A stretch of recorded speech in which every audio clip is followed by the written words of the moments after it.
আসসালামু আলাইকুম রহমতুল্লাহি ওবরকাতুহু। সম্মানিত দর্শক, দিল্লির সঙ্গে জামায়াতের সম্পর্ক কেমন যাচ্ছে?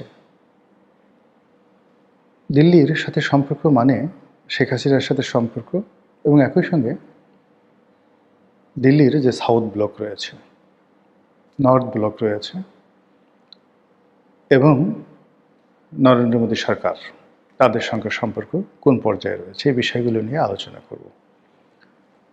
তার আগে হঠাৎ করে এরকম একটি প্রসঙ্গ আসলো কেন? কারণটা খুবই স্পষ্ট। সাম্প্রতিক সময় আপনারা দেখতে পাচ্ছেন যে জামাত অতিমাত্রায় চীনমুখী হয়ে পড়েছে এবং দিল্লির একটা মাথা ব্যথা হলো যে যারাই চীনের সঙ্গে খুব ঘনিষ্ঠ হয়ে যায় তাদেরকে নিয়ে জামাত যদি বেজিংমুখী হয়ে পড়ে তাদেরকে নিয়ে সঙ্গত কারণে দিল্লি উৎকণ্ঠিত হবে এবং তাদেরকে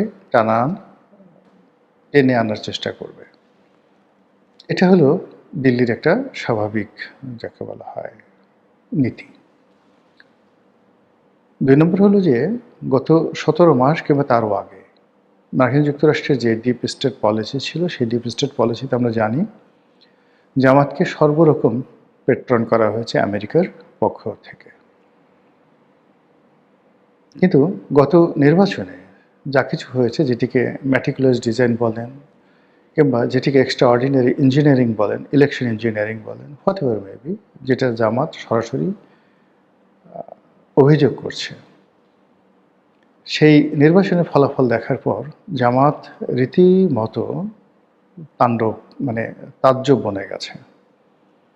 এর কারণ হলো যে তাদেরকে যেভাবে আশ্বাস দেওয়া হয়েছিল, প্রশ্বাস দেওয়া হয়েছিল, তাদেরকে যেভাবে সিকিউরিটি দেওয়া হয়েছিল, তাদেরকে যেভাবে ট্রেনিং দেওয়া হয়েছিল, সেক্ষেত্রে শেখ হাসিনার পতন পরবর্তী ১৭ মাস, এই ডটগুলো যদি মেলান, জামাতের ক্ষমতায় আসার সম্ভাবনা আমেরিকার পক্ষ থেকে একেবারে শতভাগ নিশ্চিত করা হয়েছিল।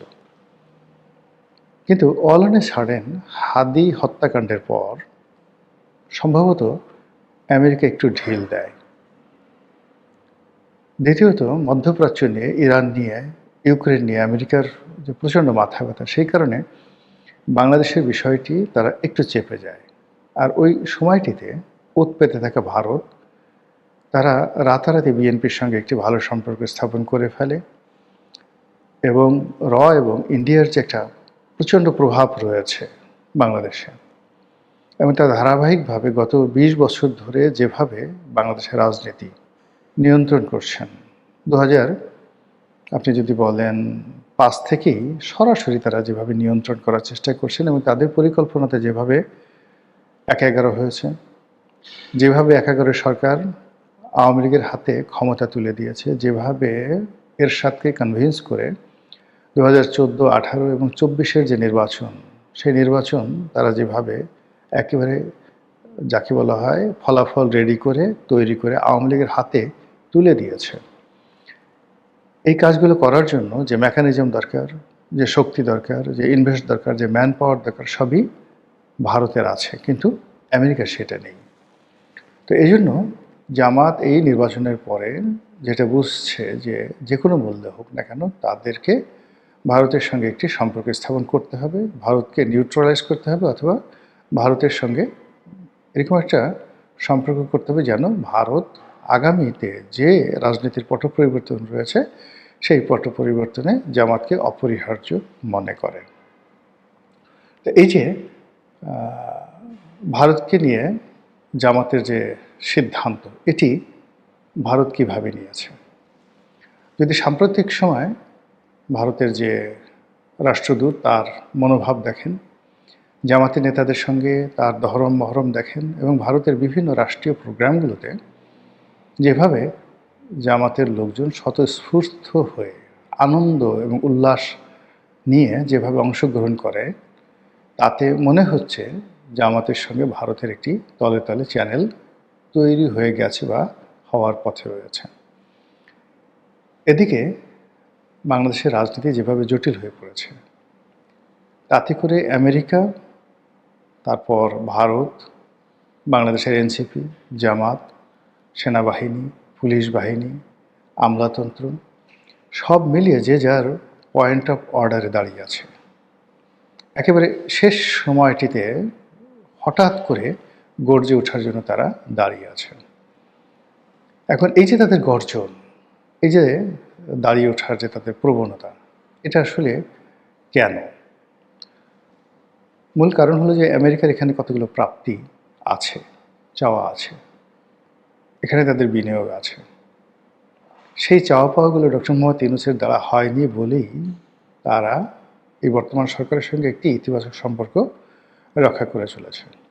তাদের দুজন গুরুত্বপূর্ণ এখানে ব্যক্তি, বিডার আশিক এবং পররাষ্ট্রমন্ত্রী খলিলুর রহমান, এই দুজন এখনো পর্যন্ত সরকারের গুরুত্বপূর্ণ ব্যক্তি হিসেবে রয়ে গেছে। অন্যদিকে প্রধানমন্ত্রী হিসেবে তারেক রহমান সাহেব নিয়োগ লাভ করেছেন, কিন্তু তার মুখে হাসি, আনন্দ কিংবা উচ্ছ্বাসের কোনো কিছু আমরা দেখতে পাচ্ছি না। মনে হচ্ছে পিছন দিক থেকে কেউ যেন তাকে কিছু একটা বলছে, ভদ্র ভাষায় এই পর্যন্তই বলা যায়, এর বাইরে আর কিছু বলার দরকার নেই। ফলে এককভাবে কোনো সিদ্ধান্ত নেওয়া, এককভাবে কোনো বড় কিছু করা, প্ল্যান করা, পরিকল্পনা করা, এই জিনিসগুলো তিনি করতে পারছেন না বা সামনেও পারবেন না।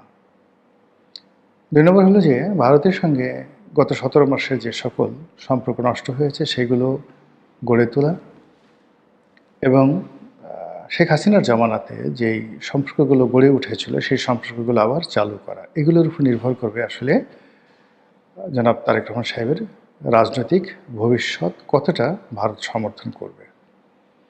থার্ডলি হলো যে এখানে ডক্টর ইউনূসের জামানাতে সরকারি কর্মকর্তা কর্মচারীদের বেতন ভাতা বৃদ্ধি করা হয়েছিল প্রায় দ্বিগুণের বেশি। তো সেই দ্বিগুণের বেশি বেতন ভাতা দিতে গেলে সরকারের যে রাজস্ব খাত বা আমাদের যে অভ্যন্তরীণ আয়, সেখান থেকে ১,২০,০০০ কোটি টাকা অতিরিক্ত লাগবে প্রতি বছর। ইট মিনস প্রতি মাসে ১০,০০০ কোটি টাকা বেশি টাকা লাগবে এখন যেভাবে বেতন দেওয়া হচ্ছে তার চাইতে। ডক্টর মোহাম্মদ ইউনূস এসকেপ করে গেছেন, কিন্তু এটা তারেক রহমান সাহেবকে মোকাবেলা করতে হবে এবং খুব দ্রুত তাকে এই ব্যাপারে সিদ্ধান্ত নিতে হবে, হা অথবা না। ৩ নম্বর হলো যে জুলাই সনদ থেকে শুরু করে অন্যান্য যে সকল বিষয় রয়েছে, সেই জুলাই সনদের বিষয়েও তাকে সিদ্ধান্ত নিতে হবে এবং এগুলো নিয়ে আলটিমেটলি রাজনীতির যে অঙ্গন এটি উত্তপ্ত হয়ে পড়েছে, ভীষণ রকম উত্তপ্ত হয়ে পড়েছে। তো কাজেই বিএনপির জন্য রাজনীতি সামনের যে ২ থেকে ৩টি মাস ভীষণ রকম একটি টালমাটাল অবস্থা সেখানে যাবে। সেই টালমাটাল অবস্থার মধ্যে তারা কতটা ভালো করতে পারবে না পারবে সেটা তাদের ব্যাপার, কিন্তু এই সময়টিকে জামাত কাজে লাগাতে চাচ্ছে যে পরিস্থিতি যদি টালমাটাল হয়ে যায় এবং সেক্ষেত্রে জামাতের জন্য যদি আবার নতুন করে কোনো অপরচুনিটি আসে, সেই অপরচুনিটি তারা অতীতের মতো হেলায় হারাবে না, অতীতের মতো ভুল করবে না এবং গত ১৭ মাসে তারা যে সকল খানাখন্দক তৈরি করেছে রাজনীতিতে সেইগুলো করবে না। এটাই স্বাভাবিক। যদি এই ধারা তাদের মধ্যে থাকে, সঙ্গত কারণে ভারত যদি তাদেরকে সুযোগ দেয় তারা ভারতের সঙ্গে নেগোসিয়েশনে দৌড়ে দৌড়ে যাবে।